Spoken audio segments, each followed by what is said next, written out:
우리 마태복음 말씀 보시겠습니다. 마태복음 24절.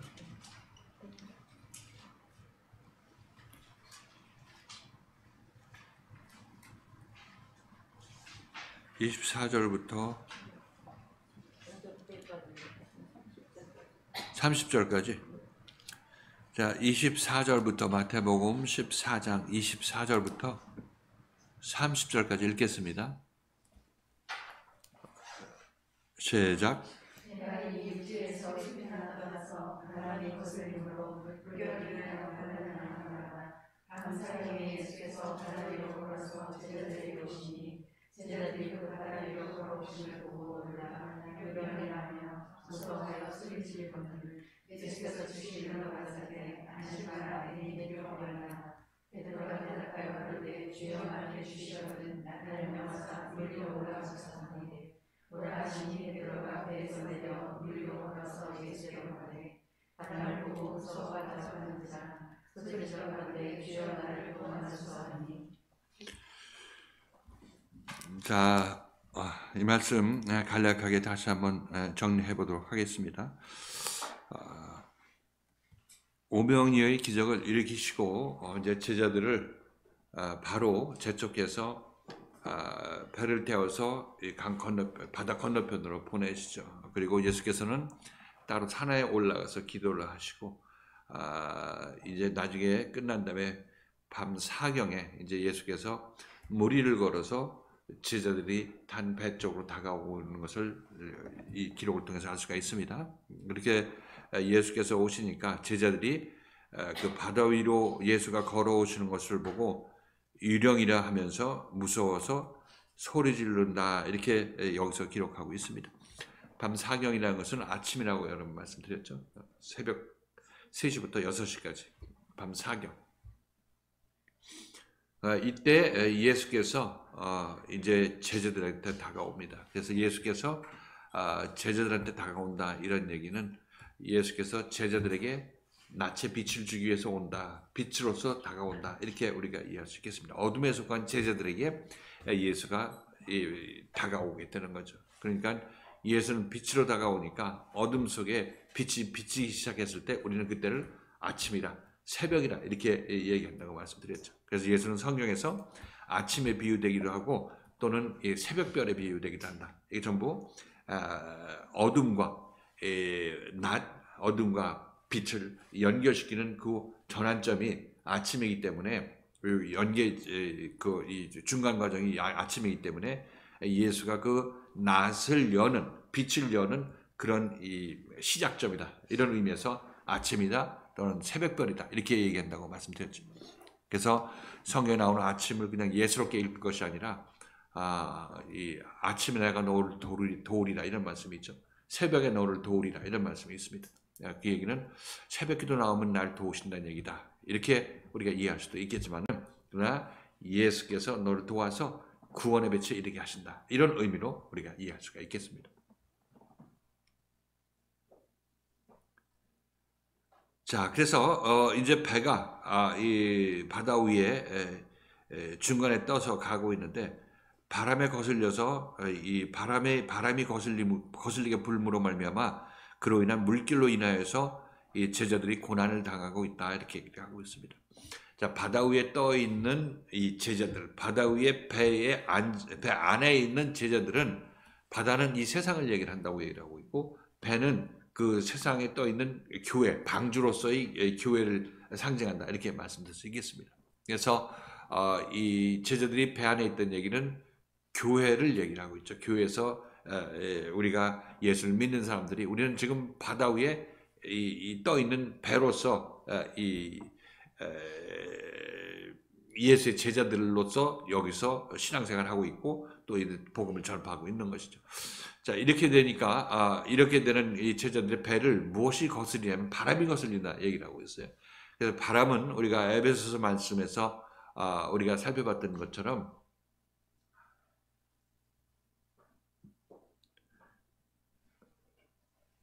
세상 풍조고, 우리가 신앙이 어릴 때 이 세상적인 생각이 가득 차서 이 생각이 우리한테 들어왔을 때 그것이 교회 안에 들어오든지 나 개인에게 들어오든지 들어오게 되면 내가 갈 방향을 거스르게 되는 거죠. 거스르게 돼서 우리가 고난을 받게 되는 것입니다. 제대로 된 길 가야 평탄한 길을 가게 될 텐데 이 세상적인 생각이 들어와서 나를 적고 올바른 방향으로 가는 이 교회를 다른 곳으로 막 가게 만드니까 이것은 다른 곳으로 가게 만드는 것은 결국 하나님을 대적하는 일을 하게 되는 거죠. 그렇죠? 내 배가 다른 곳으로 간다면 교회가 다른 방향으로 간다는 얘기를 하고 있는 거고 내가 하나님의 뜻에 따라 가다가 세상적인 생각이 나를 계속해서 딴 곳으로 방향을 돌리게 되면 이것은 결국은 이 세상적인 이 바람으로 인해서 나는 길을 잘못 가게 되는 거니까 이 잘못 가게 되는 이 길이 결국 고난의 길이기도 하다. 이렇게 말씀드리는 것입니다. 왜? 이것을 똑바로 가라는 사인이기도 한 거죠.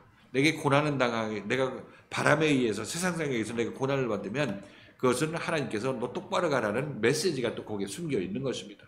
그러니까 우리는 그때마다 방향을 똑바로 잡고 하나님과의 관계에 있어서 내가 세상의 풍조에 밀려서 떠밀려서 가고 있는 그런 자기 자신을 보게 된다면 하나님께 회개할 문제 회개하고 하나님과 마음을 맞추려고 하겠죠. 그렇게 되면 마음을 맞추면 세상 생각이 빠져나가게 되는 거고 세상 바람이 잔잔해지게 되는 것입니다. 그만큼. 그래서 제자들은 예수가 없으니까 이런 말씀도 없고 그러니까 그냥 세상 생각에 파묻혀서 힘겹게 그냥 허덕허덕대면서 이제 이 바다 저쪽으로 가려고 하고 있는 것이죠.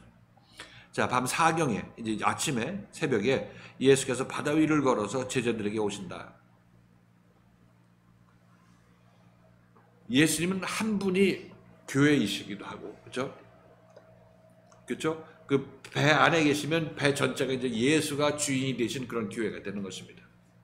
지금 제자들로 예수께서 가까이 오시는 것은 결국 예수님께서 바다는 세상인 것이고 그 위에 물 위를 바다 위를 걸어서 오신다는 얘기는 세상에 세상에 적을 두고 있지만은 그 세상에 빠지지 않고 죄악 세상에 빠지지 않고 그 위에서 남을 건져내는 일을 하시는 분이라 이렇게 우리가 생각할 수 있겠습니다.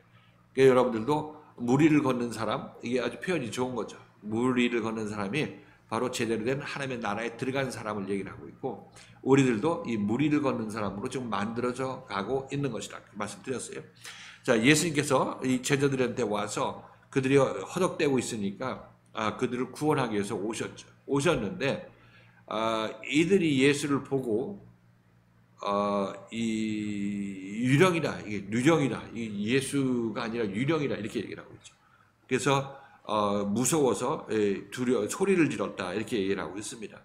자, 이것을 보면 예수님께서 제자들을 힘겹게 그냥 고난을 당하고 있는 그들을 구원하러 오셨고 죄악 수중에 빠져 있는 그들을 구원하러 오셨는데 제자들은 그 예수를 봤을 때 유령이라 이렇게 보게 되는 것입니다. 내가 예상하지 못한 것, 내가 생각하지 못했던 그 범위 밖에서 오시는 분이기 때문에 우리는 제대로 된 예수를 알게 될수록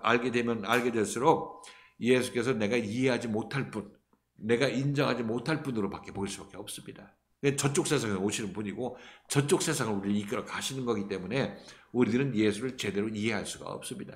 그래서 예수가 하는 일을 내가 정말 봤을 때 그건 이상한 일을 나한테 해준다, 나한테 해계신다 뭐 이렇게 생각할 수도 있겠죠. 그러니 그것을 보고 이 제자들이 이 예수를 봤을 때 유령이다 이렇게 얘기를 하는 것은 구세주가 우리에게 나타났을 때 나를 구원하러 나타나셨을 때 우리가 보이는 반응 중에 하나가 바로 그가 유령이다 이렇게 얘기하고 있는 것입니다. 정말 이게 무슨 세상 사람들이 알지 못할 그런 이상한 일을 하고 이상한 짓을 하는 그런 사람인 것이고 그 사람은 바다 위를 걸어왔으니까 존경심을 갖는다는 그런 의미가 아니라 여기서는 일단 두렵고 피하고 보자 이렇게 생각하는 것입니다.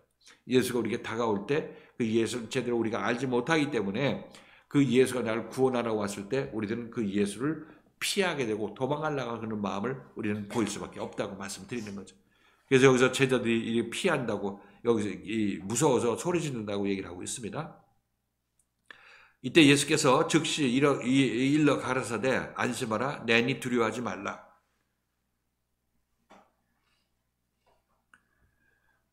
예수께서는 얘기합니다. 나다.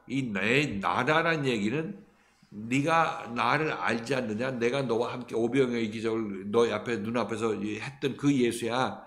단순하게 이런 의미로 얘기를 하는 것이 아니라 나는 나다라는 얘기라고 했죠. 에고 에임이라고 말씀하신다고 말씀드렸어요. 이 얘기는 나는 나다, 나는 스스로 있는 자다. 이 하나님께서 자기 자신을 소개할 때, 모세한테 소개할 때, 난 스스로 있는 자다 이렇게 소개했다고 말씀드렸죠. 그게 바로 이 에고 에임이, 헬라어로는 에고 에임이, 히브리어로는 뭐라고 있어요?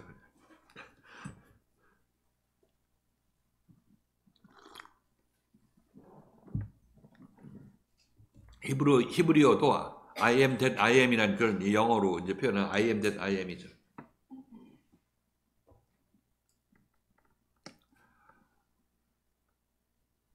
여기 같은 얘기인데 나는 나다 이렇게 말씀하셨다고 얘기를 하고 있어요. 이 얘기는 나는 처음에도 예수고 너희가 유령으로 나타날 것처럼 보이는 그때도 예수고 나는 나다. 처음부터 변함이 없는 나다 이렇게 있는 것입니다.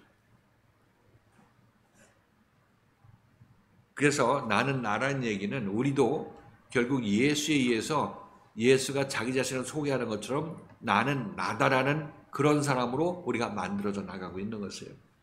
지금 우리가 자기 자신이 자기 자신이라고 생각하는 그 지금 자기 자신은 그것이 자기 자신이 아니라고 그랬죠. 누구라고 그랬어요?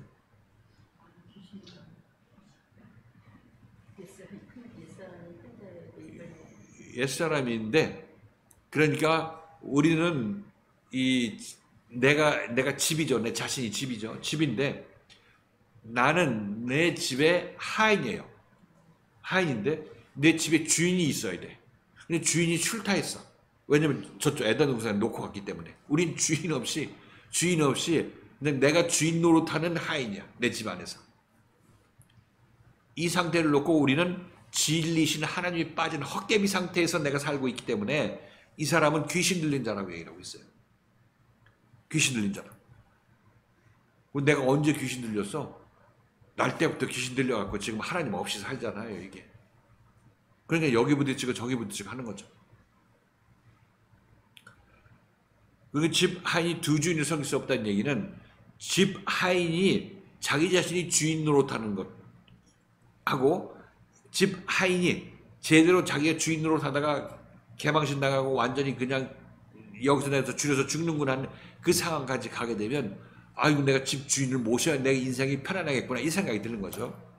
그때가 이게 내가 여기서 줄여서 죽는구나. 내 아버지 집에는 양식이 풍족한 일꾼이 얼마나 많은 거 하고 아버지를 생각하게 되는 거예요. 그때 우리는 하나님 아버지를 내 아내 주인으로 모시려고 하는 그런 마음이 생기게 되는 것입니다. 이때가 제대로 회개했을 때죠. 그러니까 하나님이 왔을 때는 이제 나는 나대로 내 기능을 하게 되죠. 목이 없는 나에게 목이 와가지고 목이 붙어서 지체가 붙었어요. 그러니까 이제 나는 나대로 제대로 보고 일할 수 있는 그런 하인이 주인이고 주인이 하인인 그런 하나가 연합된 상태가 됐다는 것입니다. 이것이 나의 본 모습이에요. 내 자신이 하나님께 매여 있어서 하나님과 연결되어 있어서 하나님부터 생명을 받는 내가 제대로 된 나죠. 이게 나예요. 근데 그동안은 우리 하나님을 출타시켰기 때문에 나 아닌 나로 살았어. 뭐 알지 못하고 뭐 여기저기 부딪히면서 험한 인생을 살잖아요. 의미도 없이 왜 사는지도 모르고. 이거는 내가 아닌 내 집을 누구한테 남겨주냐면 마귀한테, 귀신한테, 헛개미한테 넘겨주고 사는 것입니다. 그러니까 이게 내가 아닌 나로 내 몸을 움직여. 이건 나는 내가 아니에요. 이때는. 그렇지만 내 안에 그리스도가 하나님의 생명이신 그리스도가 임하게 되면 나는 나가 되는 것이요. 드디어 내 이 지체에서 떨어진 어떤 몸에서 떨어지는 한 지체가 그 주인을 만나서 그 지체하고 붙은 것을 몸하고 붙은 것을 얘기를 하고 있고 머리가 없던 자가 머리가 제대로 붙여진 자를 얘기를 하고 있어요. 이때 내 몸은 나다. 그 나이기도 하고 머리도 나이기도 하고 몸과 머리가 하나가 된 거죠. 이때 우리는 제대로 나는 나가 된 것입니다. 그러니까 우리는 내 안에 하나님의 요소가 있는 존재예요? 아닌 존재예요? 원래는 있는 존재인 것입니다. 그런데 하나님 없다는 인식하에서 우리는 이 땅에 태어나게 되는 것이죠. 그리고 원래 내가 하나님이 요소가 내 안에 있을 때 그때 나는 나가 되는 것입니다. 제대로 창조된 자의 모습이 되는 것이죠. 그래서 우리들은 지금 나는 나로 지금 변화가 계속 일어나고 있습니다. 왜? 내 안에 빈 내 머리에 주인이 계속 내 안에서 자라나고 있고 생명을 계속 키워나가고 있기 때문에 온전히 다 자라나게 된다면 여러분들은 이제 여러분 자신이 자신인 사람이 되는 거죠. 그 예수만 나는 나다 얘기할 수 있는 게 아니라 여러분들도 예수 믿은 자로서 당연히 나는 나가 되는 거죠. 이거 하나님을 칭할 때 쓰는 표현이라고 말씀드렸어요. 그러니까 여러분도 하나님을 본받은 자 되는 거 아니겠어요? 이때 이렇게 돼서.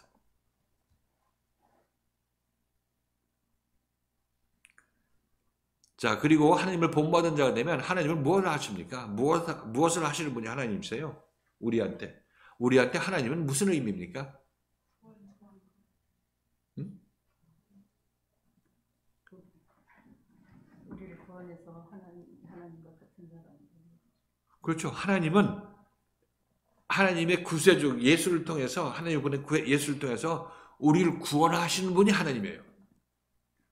뭐 바다를 가르고 뭐 천둥 벼락치고 하는 그런 하나님의 귀신이 되는 것이 아니라 하나님의 아들인 예수를 이 땅에 보내서 우리 죄인들을 구원해서 하나님의 참다운 아들로 만드시는 이분이 하나님이시라고 얘기를 하고 있는 것입니다. 하나님의 정의가 그거예요. 그리고 하나님은 다시 말해서 구세주, 나를 구원하시는 하나님이 하나님이죠. 그래서 나는 나다가 됐으면 여러분들도 나는 나가 되면 여러분들은 구원의 능력자가 되겠어요? 안 되겠어요? 내가 감히 어떻게 그게 남을 구원해? 나도 지금 헥헥거리고 있는데 이렇게 생각할 게 아니라 하나님께서 만들어 주시면 되는 거죠. 내가 언제 지금 내 모습도 내가 창조한 게 아니잖아요. 하나님께서 창조하신 거죠.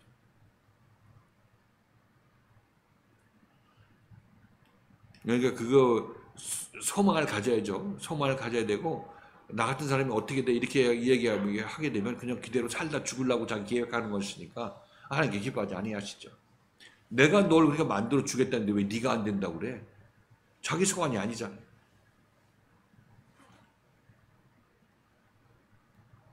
그래서 나는 나다는 거기 의미는 구원하는 자 이런 의미를 갖고 있습니다. 그래서 우리들도 구원받아서 남을 구원하는 자로 살아야죠. 이게 인생을 제대로 사는 것입니다. 그러니까 남을 구원하는 자가 되면 이 사람 바로 나는 나다가 되고 제대로 자기 모습을 찾은 거예요. 정말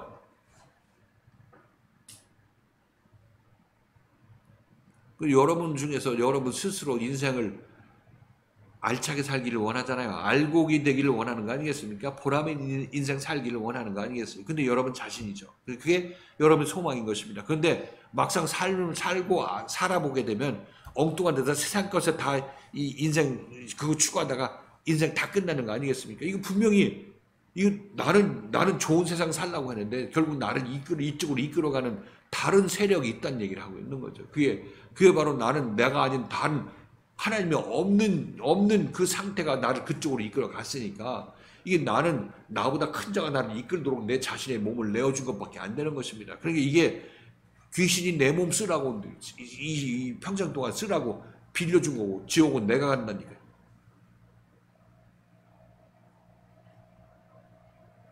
그렇죠? 여러분이라면 여러분이 남을 구원하는 삶을 살기를 원한다 해서 그 삶을 살게 되는 사람, 이 사람이 나는 나인 사람이죠. 하나님의 형상을 제대로 받아가지고 하나님의 아들로 된 사람들이 바로 나는 나인 것이고 이런 사람들이 구세주라고 얘기를 하고 있습니다. 구세주의 생명을 받은 구원의 일을 하는 사람들.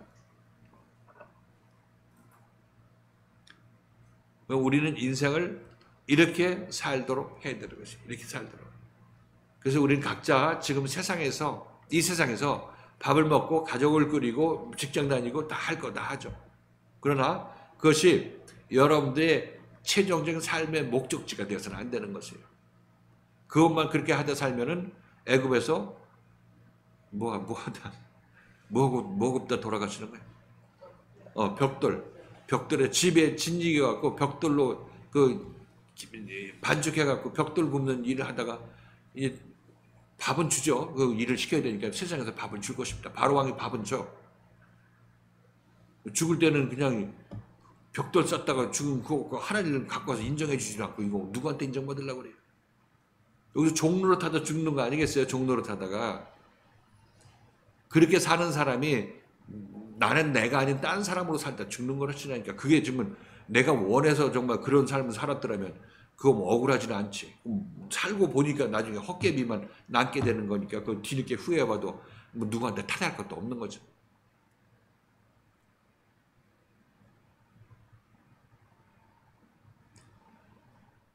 그래서 나는 나는 나다. 이거에 대해서 다시 한번 생각해 보시기 부탁드리겠습니다.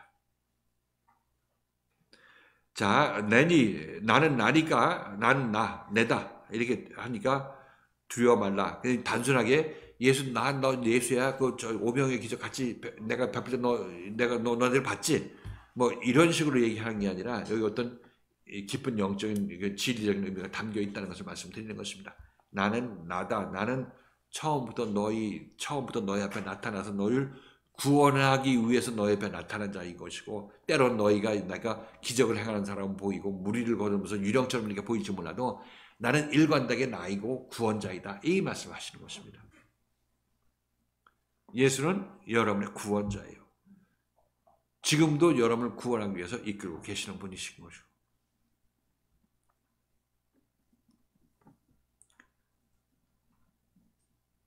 자, 이렇게 예수께서 안심하라. 나는 나니까 두려워하지 말라. 이렇게 얘기를 하시니까 이제 베드로가 베드로가 대답하여 말합니다. 주여 만일 주시어든 나를 명하사 무리로 오라 하소서 한데 이렇게 얘기를 하고 있습니다. 자, 아까 예수께서 무리를 걷는 것의 상징적 의미를 말씀드렸죠. 그것은 이 죄악 세상을 살 때 무리를 걸을 때 물에 빠지지 않는 사람들이 무리를 걷는 사람들이라고 그랬어요. 그래서 예수가 나는 나는 에고 에임이라면 그러면 나를 명하여서 이 바닷물 위로 걷게 하여 주시옵소서. 얘기는 당신이 구세주라면 나를 명하여서 나도 무리를 걷는 사람으로 만들어 주세요. 이 얘기를 하고 있는 것입니다. 물론 물리적으로는 그때 베드로가 진짜 이 갈릴리 바다를 걸어서 이 예수 앞으로 왔죠. 배에서 내려가고 예수 앞으로 걸어갔습니다. 그건 그런 사실인데 그 사실이 지시하는 상징성은 마찬가지로 예수께서 나를 죄악에서 구원해 주시는 분이시고 그로 말미암아 내가 세상을 살되 세상에 빠지지 않는 사람으로 만들어 주시는 분이시라면 나를 그렇게 만들어 주세요. 이렇게 얘기를 하고 있는 것입니다.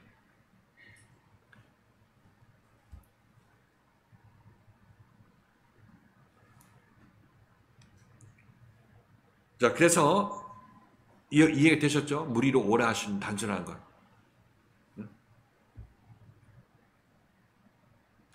진짜 구원자는 내가 구원자다 이렇게 끝나는 게 아니라 구원자는 남을 구원해내야 구원자인 것입니다. 자기만 자기 끝발을 자랑하다가 돌아가시면 그건 구원자가 아니죠. 남을 구원해야 그 사람이 구원자가 되는 것입니다. 예수께서는 이제 제자가 그렇게 얘기를 하니까 당연히 예수께서는 이들을 구원하시죠. 그래서 오라고 얘기합니다.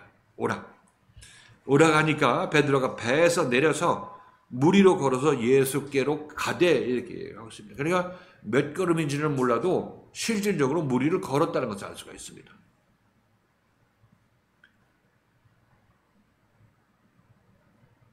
근데 가다가 베드로가 바람을 보고 무서워하니까 주여 나를 구원하소서 이렇게 얘기를 하고 있습니다. 그럼 베드로는 물에 빠져 죽을 뻔했죠. 예수가 손을 뻗쳐서 구원해 주지 않았으면 그는 물에 빠져 죽었습니다.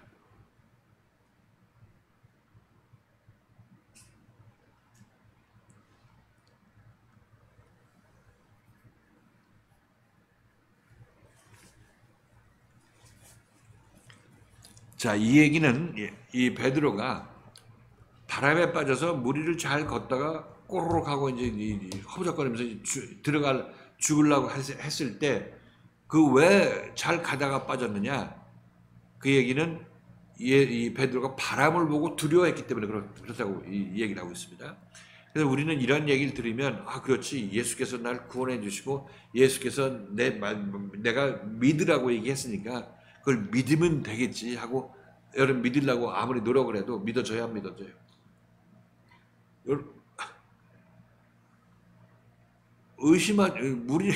무리를 걷는다고 해서 실질적으로 베드로가 무리를 걷는다고 해서 우리도 무리를 걷다가 예수께서 주신 믿음을 가지고 날 받쳐주신다 생각하고 무리를 걷다가 아프리카 어떤 사람은 예수를 흉내내다가 빠져 죽었다는 그런 얘기 들었죠. 그 빠져 죽은 사람이 3일 만에 떠올랐다. 그래서 3일 만에 부활했다고 또 그렇게 얘기를 하던데 지금 물리적으로 무리를 예수님이 날 받쳐주신다는 믿음 갖고 아무리 믿음 갈고 닦아도 물에 들어가서 몇 걸음 걸으면 갈 수 있겠어요? 빠져 죽죠. 그거 못 가고 빠져 죽게 되는 것입니다. 이런 식의 믿음을 얘기를 하는 게 아니죠. 지금 여기서 무리를 걷는 사람이 된다는 얘기는 예수님께서 베드로를 무리를 걷는 사람으로 만들어서 그러니까 영적으로 하나님의 생명을 가진 자로 만들어서 이 세상을 살 때 세상에 빠지지 않는 사람으로 만드는 것을 얘기를 하고 있습니다. 베드로는 언제 무리를 걷는 사람이 되었을까요? 제대로. 그렇죠. 오순절 성령 세례 받았을 때 성령이 그들을 세상에 살 때 세상에 물들지 않게 만들어 주셨습니다. 이 3년 반의 기간 동안을 통해서 자라나게 하셨고 다 자라났으니까 성령이 임하신 것이죠. 그러니까 이들은 나중에 무리를 걷는 사람이 되었어요. 지금 여기서는 그때 연단하고 있는 것입니다. 지금도 당장 예수께서는 이들 제자들을 무리를 걷는 사람으로 무리를 걸어라 얘기하면 이들이 예수를 따라서 무리를 몇 걸음 걸었잖아요. 걸었는데 이건 자기 혼자 스스로 못 걸었죠. 왜냐하면 걷다가 바람이 오니까 겁나가지고 두려워해서 빠져가고 있으니까 이거 마찬가지로 우리들도 지금 예수님께서 우리들을 무리를 걷는 사람으로 보내기를 원하시죠. 근데 보내면 우리들은 세상적인 생각이 아직 가득 차기 때문에 세상의 바람 때문에 우리들은 그 바람이 두려워가지고 빠져 죽을 수밖에 없습니다. 이 얘기는 우리는 아직까지 무리를 걸을 수 있는 사람이 온전히 되지 못했기 때문에 그렇다는 거죠. 자, 이 바람이란 뭐라고 했냐면 에베소서 4장에서 우리가 살펴봤죠. 그 말씀 같이 한번 찾아보실까요? 에베소서 4장.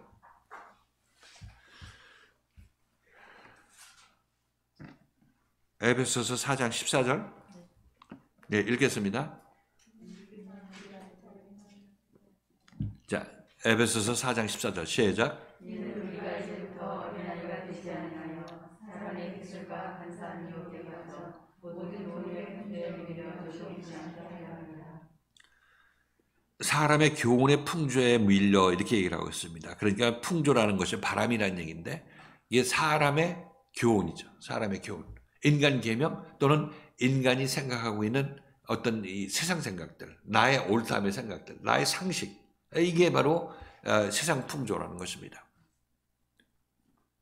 그러니까 무리를 잘 걷고 있는데 이 무리를 걷지 못하게 하는 것이 바람이라는 사실을 알 수가 있습니다. 그러니까 우리가 무리를 제대로 걸으려면 내 안에 있는 나의 옳다함의 세상 생각이 빠져나가야 되겠어요? 안 빠져나가게 되겠어요? 이게 빠져나가는 과정이 예수 믿고 따라 나서서 나의 옳다함을 내려놓는 과정을 통해서 우리는 그리스도의 생명의 생각으로 바뀌어져 나가는 과정이 여러분에게서 다시 바람이 불지 않게 하는 그런 요소가 되는 것입니다.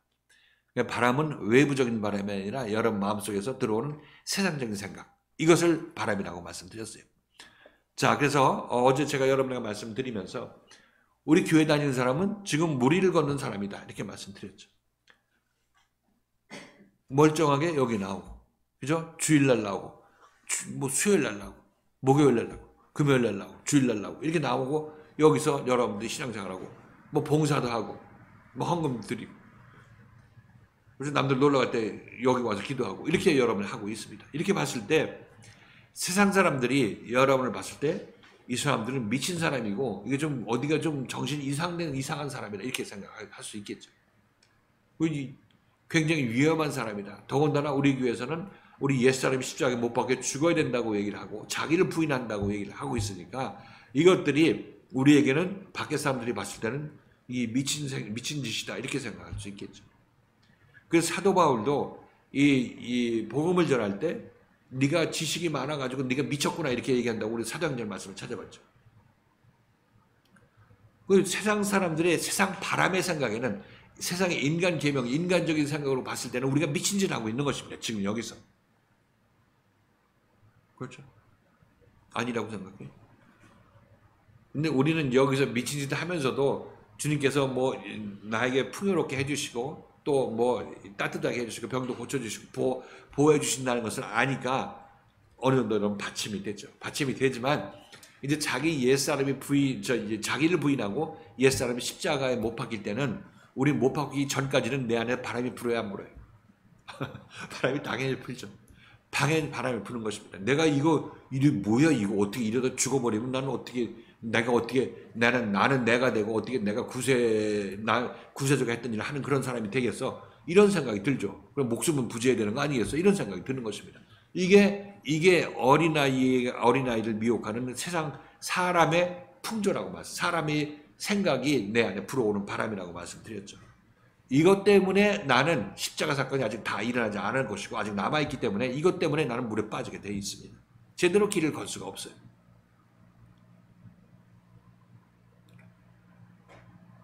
그래서 우리는 굉장히 위험한 길을 가고 있다고 여러분 생각하셔야 되는 것이죠. 위험한 길을 가고 있어요.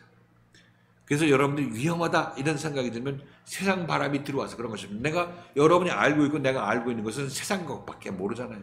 그러니까 그 기준으로 봤을 때 위험하다, 큰일 났다 이렇게 생각이 되면 세상 바람이 여러분에게 싹 들어와 가지고 여러분 인본주의적으로 생각하게 되면 이성적으로 생각하게 되면 여러분들은 무리를 걸을 수가 없죠. 내가 어떻게 이렇게 걸어? 내가 어떻게 교회 생활 이렇게 자기를 부인하고 자기 십자가에 나를 못 박으면서 어떻게 이 길을 갈 수 있겠어? 이런 생각이 들게 되는 것입니다. 두려운 마음이 들죠. 두려운 마음이 드니까 나는 그 바람에 휩쓸려 가지고 휘청돼서 이제 바람에 물로 쏙 들어가 버리는 거죠.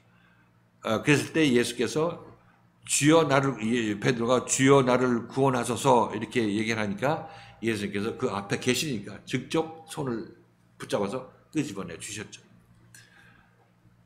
자, 여러분들도 지금 그리스도의 말씀 앞에서 신앙생활을 합니다. 때로는 세상 생각 때문에 여러분이 휘청휘청 되는 그런 경우가 있었죠.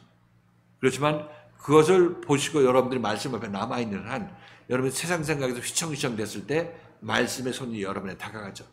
그런 생각하지 말고 하나님께서 함께 하시니까 주님의 말씀을 잘 듣고 따라 나서세요. 이렇게 여러분이 권면을 받습니다.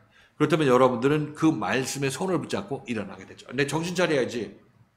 가던 길 열심히 가야지. 내가 이게 길 가는데 이 세상 윤리 도덕적이나 아니면 세상적인 생각에 휩쓸려가지고 내가 지금 걸고 있는 이 길을 의심했구나. 여러분이 생각하셔야 되는 것입니다. 그렇게 되면 여러분들은 거기서 예수가 베드로가 물에 빠져가는 여러분을 건져낸 것처럼 여러분도 말씀에 의해서 죽어가고 있죠. 여러분이 이 세상 생각이 들어오게 되면 여러분 죽어가는 것이에요. 그게 사망인데. 거기서 건짐을 받게 되는 거죠. 이런 과정을 통해서 베드로는 점차 이것이 한두 번 계속되면서 베드로는 점차 무리를 걷는 사람으로 점차 커나가게 되는 거죠.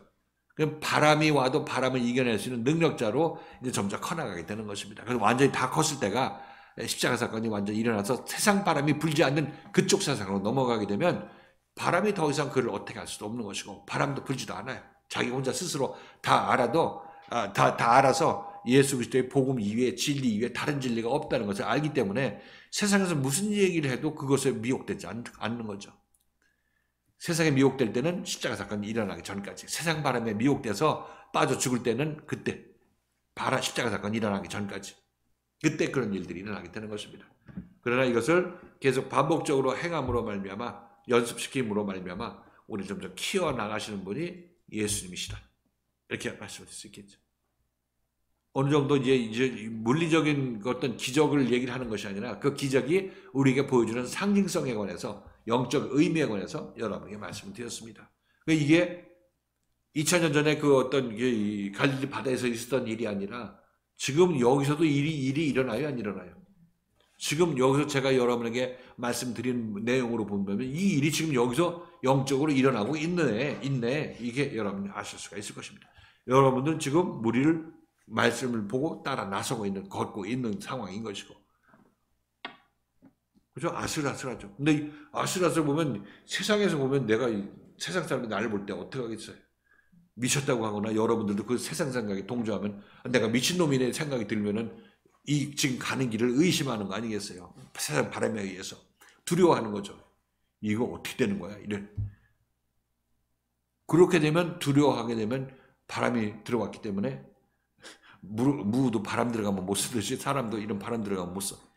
이렇게 바람 들어오게 되면 그냥 빠져 죽게 되는 거죠.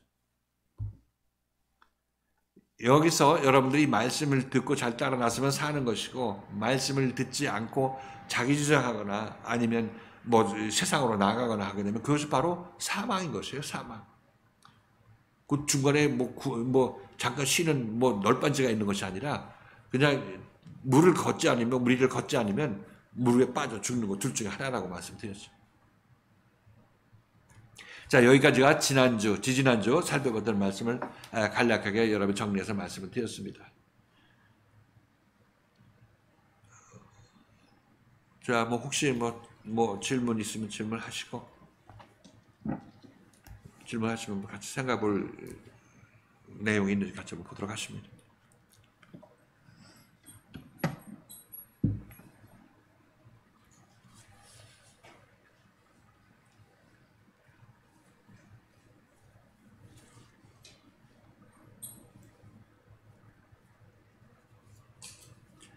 이 무리를 걷는 이 장면이 굉장히 유명하죠. 무리를 걷는 예수. 근데 여러분 2시간에 걸쳐서 지금 이 무리를 걷는 예수와 이 베드로의 관계를 들으셨는데 밖에서는 어떻게 이 말씀을 여러분에게 전하시던가요? 그땐 졸았나? 어떻게 됐어? 그 사람. 진짜 무리를 걷는 거. 어? 진짜 무리를 걷는 걸로. 아, 진짜 무리를 걷는다고. 그러니까 인도의 썬다싱인가? 서- 썬다싱인가? 무리를 걸었대요? 그분이 무리를 걸어갖고 그런 어떤 것들을 굉장히 많이 행하셨다고 그러더라고요. 그분이 지금까지도 이렇게 그 무리를 도우신 데 계시더라고요. 그리고 굉장히 오래 살아갖고 저 어디에서 지금 뭐 청와대가 그 워싱턴에서 무슨 일이 있으면 진짜 글로 가서 어떤 얘기를 하는데도 진짜 그런 분이 계시더라고요. 무리를 걷는 것이 지금 진짜로 그냥 그렇게 현실화되는 거로 알고 있어요. 실제 기적. 오병이어의 기적은 이제 실제로 오병이어 떡을 떼면 이제 실제적으로 그런 기적이 나타나는 것. 실제 기적. 네. 뭐 오병이어의 기적이고 뭐 무리를 걷는 기적이고 그것의 영적 의미, 이게 지금 여기에서 우리에게 적용되는 말씀입니다.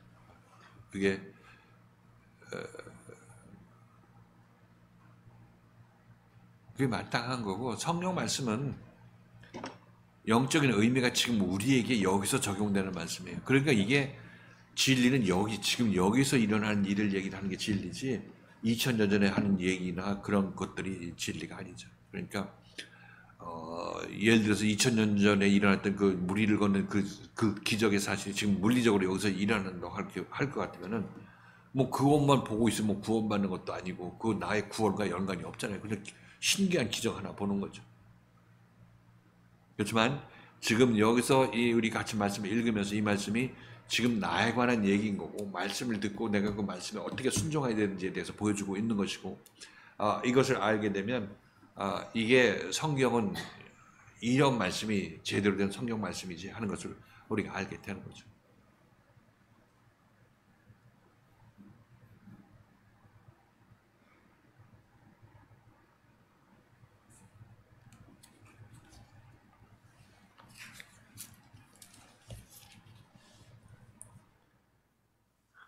근데 이 말 듣는데도 어려울까?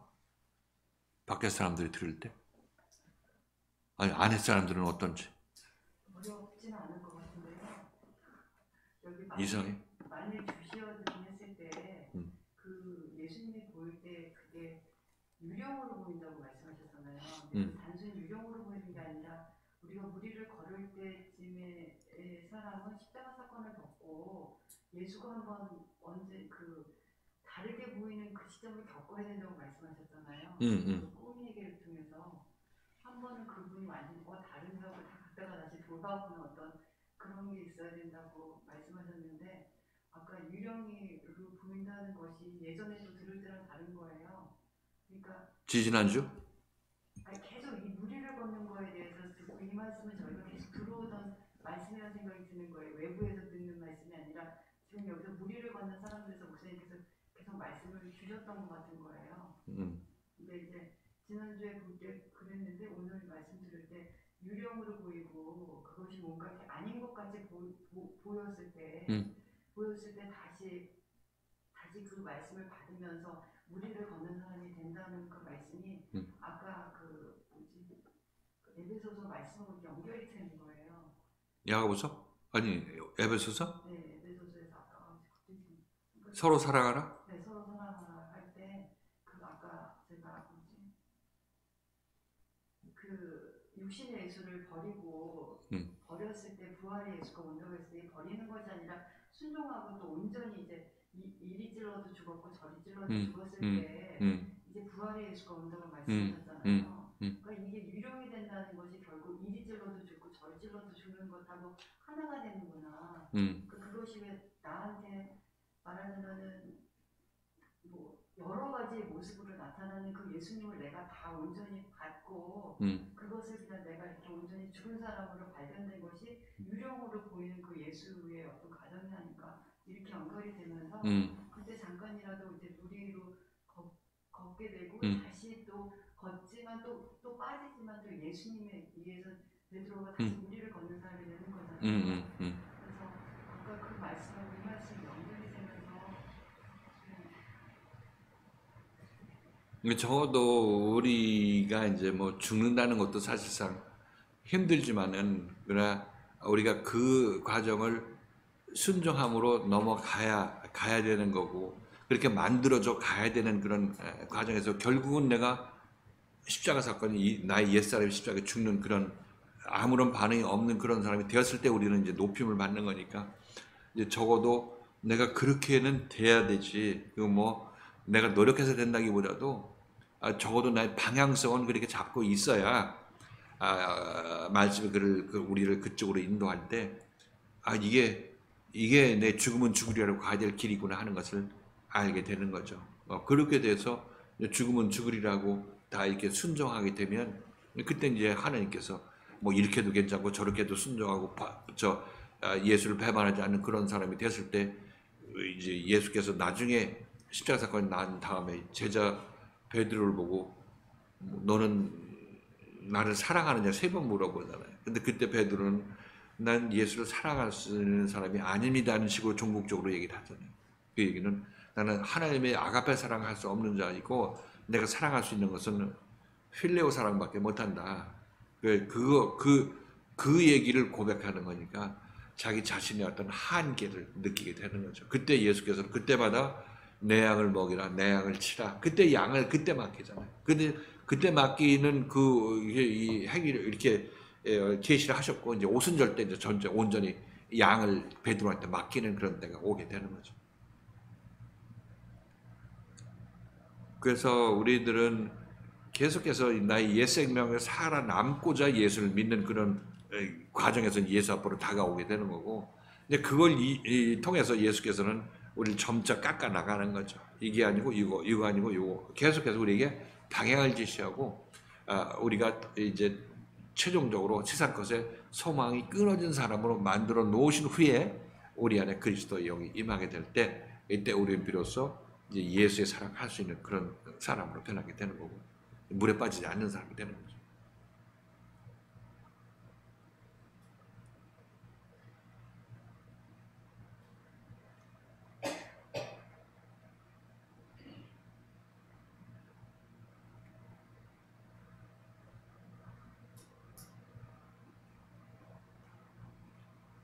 자, 어느 정도 정리가 됐으면 오늘 이것으로 마치도록 하겠습니다. 자, 수고하셨습니다.